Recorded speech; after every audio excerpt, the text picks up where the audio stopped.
ഇന്ന് തന്നെ body postmortem ചെയ്ത് കിട്ടുമോ? സാറേ ഇവിടെ പാഠ്യപത്രത്തിൽ ഇടാന്ന് വിളിച്ചു പറഞ്ഞേക്കണേ. സാറേ ഡോക്ടർ വിജയലക്ഷ്മി ഉണ്ടെങ്കിൽ ഡോക്ടർ ചാണ്ടിനെ വിളിച്ചാലോ? മോനെ നീ ഈ അപ്പനെ ഒറ്റയ്ക്കാക്കിയല്ലോടാ.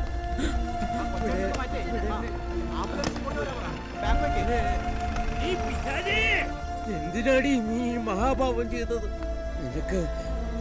നിനക്ക് അവനെ കൊല്ലാൻ എങ്ങനെ മനസ്സ് വന്നടി?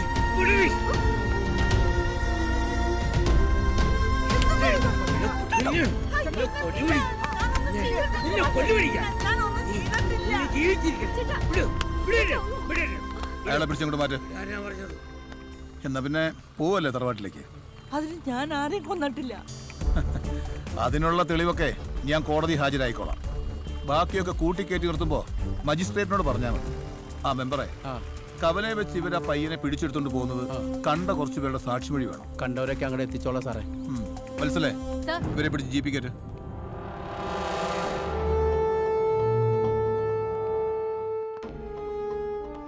ഇതെന്താ ചെയ്യാ സാറേ? ഒരു നടക്കുന്ന ലക്ഷണം ഇല്ലല്ലോ. മര്യാദയ്ക്ക് അങ്ങോട്ട് സമ്മതിച്ചോ? വെറുതെ ഞങ്ങൾക്ക് പണിയുണ്ടാക്കരുത്. ഭർത്താവിന്റെ ജാരസന്ധതിയെ കൊല്ലിച്ചത് നിങ്ങളാണെന്നുള്ള കാര്യം പകൽ പോലെ വ്യക്തമാണ്. ഇനി അറിയേണ്ടത് ഒരു കാര്യം മാത്രം. അത് ചെയ്തത് നിങ്ങളാണോ നിങ്ങളുടെ ഗുണ്ടകളാണോ? അങ്ങോട്ട് പറഞ്ഞേ. നിങ്ങൾക്ക് എന്നെയല്ലേ വേണ്ടത്? അവരെ വെറുതെ വിട്ടേക്ക്. അവരെ മാത്രമല്ല, നിങ്ങളുടെ ആ പുതിയ മരുമോനെയും പൊക്കാൻ പോയിട്ടുണ്ട് പല്ലക്കുമായിട്ട്. മറ്റുള്ള കേസിൽ നിന്ന് തലയൂരിയതുപോലെ ഇതിന്ന് രക്ഷപ്പെടാമെന്ന് കരുതണ്ട.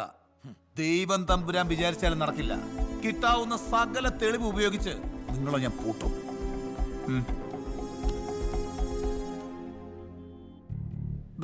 Charge sheet ready. മനുവിനെ നിങ്ങൾ കൊലപ്പെടുത്തണമെന്ന ഉദ്ദേശത്തോടെ ഗുണ്ടകളെയും കൂട്ടി ബലം പ്രയോഗിച്ച് നിങ്ങളുടെ തന്നെ ഉടമസ്ഥതയിലുള്ള ആളൊഴിഞ്ഞ വീട്ടിലിട്ട് കുത്തി കൊലപ്പെടുത്തിയെന്നാണ് കേസ്. കേട്ടല്ലോ? ഇനി ഐശ്വര്യമായിട്ട് ഇതിലേക്ക് ഒപ്പിട്ടേ. ഇല്ല, ഞാൻ ആരെയും കൊന്നിട്ടില്ല.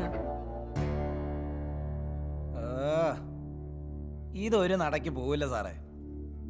ആ വത്സല വിളിക്കട്ടെ, രണ്ടെണ്ണം താങ്ങിയാലും ശരിയാവുള്ളൂ. വത്സല ഇവരെ കണ്ട മുട്ടുകൂട്ടിയിടിക്കും. അതുകൊണ്ട് ഇവരല്ല, ഇവരുടെ അപ്പൂപ്പനെ മെരുക്കുന്ന ഒരു പിടിയെ ഞാൻ ഇറക്കിയിട്ടുണ്ട്. ജാനകി,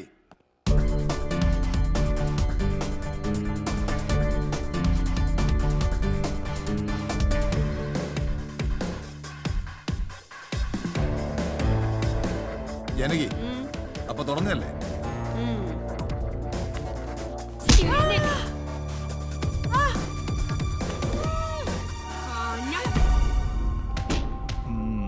ജാനകി കേറി മെയ്യോ ആണല്ലോ. അവരെ രണ്ടെണ്ണത്തിന് ഇടിച്ചു കൊന്നതാ. മന്ത്രിയുടെ ബന്ധു ആയതുകൊണ്ട് 2 ഹാർട്ട് അറ്റാക്ക് ആക്കി തടിയൂരി.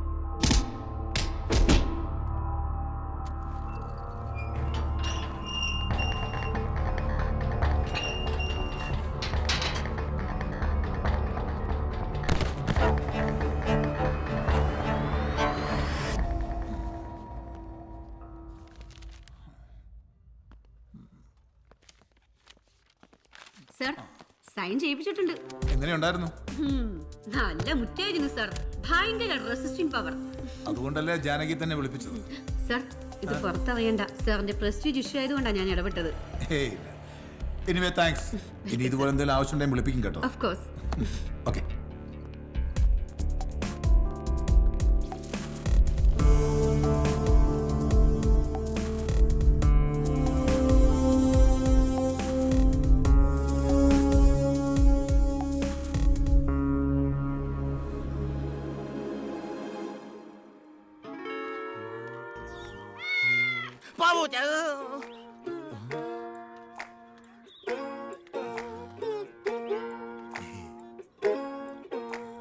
ഒരു 10-20 അടി പൊക്കം, കറുത്ത രൂപം.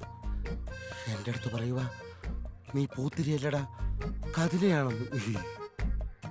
ഒരു 10-30 അടി പൊക്കം, ഭീകര ജീവി. എന്നോട് ചോദിക്കുക തമ്പാക്കുണ്ടോന്ന്.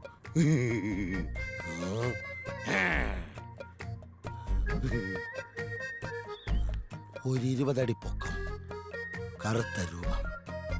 എൻ്റെ അടുത്ത് പറയുക നീ പൂത്തിരിയല്ലടാ, കതിലയാണെന്ന്.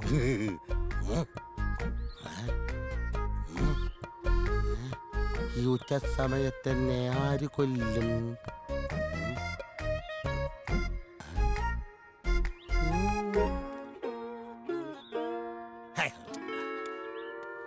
ഒരു 32 അടി പൊക്കം വരും.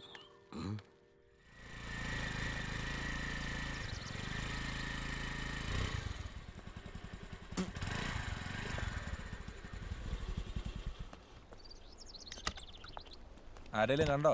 ഇല്ല. നന്നായി, അതുകൊണ്ടാണ് ഈ വഴി വരാൻ പറഞ്ഞത്. ജാമ്യം കിട്ടാൻ വലിയ പാടായിരുന്നു. അനിയപ്പൻ ചേട്ടൻ വന്ന് കാല പിടിച്ചോണ്ടാ ഞാൻ. താങ്ക്സ്. നമുക്കിറങ്ങാം. ഓ, ഞങ്ങളെന്നാ പോവാൻ പറ്റേ.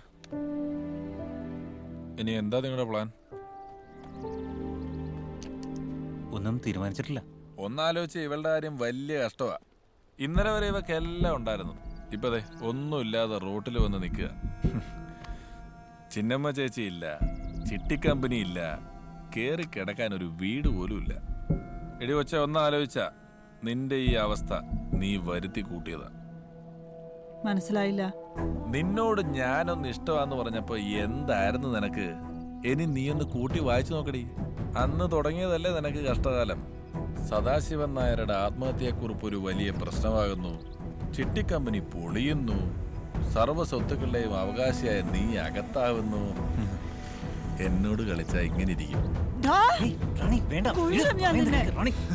മനുവധക്കേസിൽ അകത്ത് കിടക്കുന്ന ഉണ്ണിയാർച്ചയ്ക്ക് പകരം നിന്റെ ഭർത്താവെന്ന് പറയുന്ന ഈ കോമരത്തിനെ അകത്താക്കാൻ എനിക്ക് പറ്റും. കാണാൻ നിനക്ക് വക്കീലിനോടും പോലീസിനോടും കളിക്കരുത്.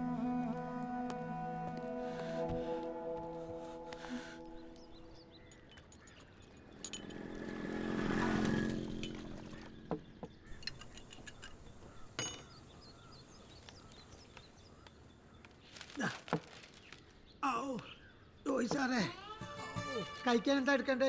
ജോയ് സാറോ? ഞാൻ മൊയ്തീനാ. എന്നാലേ അന്റെ മൊയ്തീൻ എടുക്കാം. നിങ്ങളെന്താ ആളെ മക്കാരാക്കുക? അതിന് നിങ്ങൾ അയാളോട് ചൂടാവണ്ട. എന്ന് നിന്റെ മൊയ്തീൻ എന്ന് പറഞ്ഞാ ഇവിടുത്തെ ഒരു പലഹാരത്തിന്റെ പേരാ. ആളെ കളിയാക്കുക? ഇത് നമ്മുടെ ഉണ്ടംപുരിയല്ലേ? അല്ല, സംഗതി ഉണ്ടപ്പുരിയൊക്കെ തന്നെ. പക്ഷെ ഈ ന്യൂ ജനറേഷൻ അട്രാക്ഷന് വേണ്ടിട്ടേ നമ്മുടെ ശിവേട്ടൻ ഇട്ട പേരാ. കൊള്ളാല്ലേ? അല്ലേ? അല്ല, ഈ കൊച്ചേട്ടൻ തിരൂര് പോയിട്ട് ഇനിയും വന്നില്ലേ? വന്നില്ല. അതിന് മൂപ്പര് മറ്റേ ഭാര്യയുടെ കൂടെയാണെന്നാണല്ലോ കേൾവി, അല്ലേ?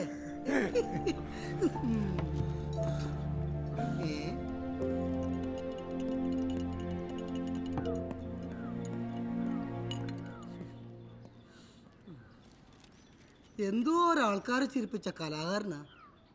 അപ്പൊ അദ്ദേഹത്തിന്റെ ജീവിതം ട്രാജഡിയായി. വീടില്ല, കുടുംബമില്ല. ഇതിപ്പോ മോളാണെങ്കിൽ അകത്തും. വക്കീല് പേപ്പർ ഹർജി കൊടുത്ത് ഇന്ന് പുറത്തിറക്കുന്ന പറയുന്നത് കേട്ടത്. പേപ്പറിൽ ഹർജി കൊടുത്താ? പേപ്പറിൽ ഹർജി അല്ലടോ, പേപ്പർ ഹർജി.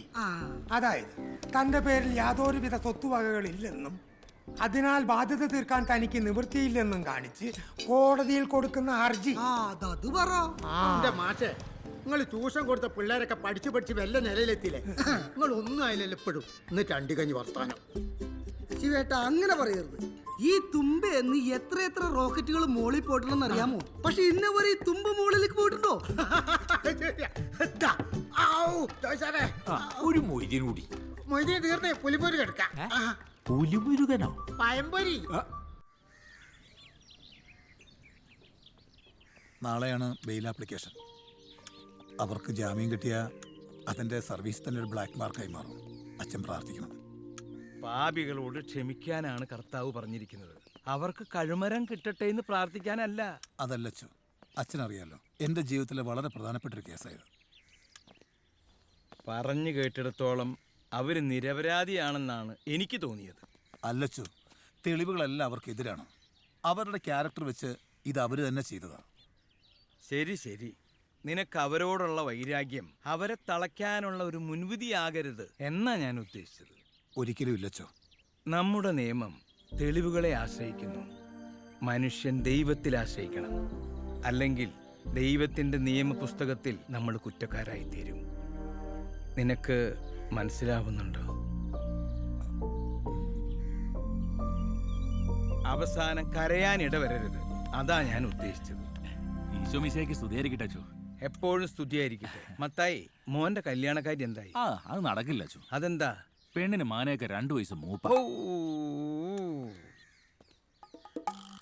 അപ്പോ 2 വർഷം കഴിഞ്ഞിട്ട് നടത്തിയ പോരെ?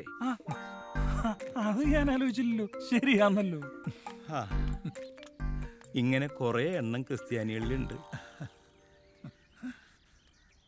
ഇപ്പൊ എന്തു മനസ്സിലായി? എടാ, അവന് ഒറ്റ ബുദ്ധിയാ. പക്ഷേ അറിവും വിദ്യാഭ്യാസവും ഉള്ള നീ ഒരിക്കലും മത്തായിയെ പോലെ ഒറ്റ ബുദ്ധി ആവരുത്. ആ ഈശോയെ, ഞാൻ പോട്ടെ. ഇനിയും വൈകിയാൽ ആ കുശിനിക്കാരൻ ജോൺ കർത്താവിനെ വരെ അടിച്ചോണ്ട് പോകും.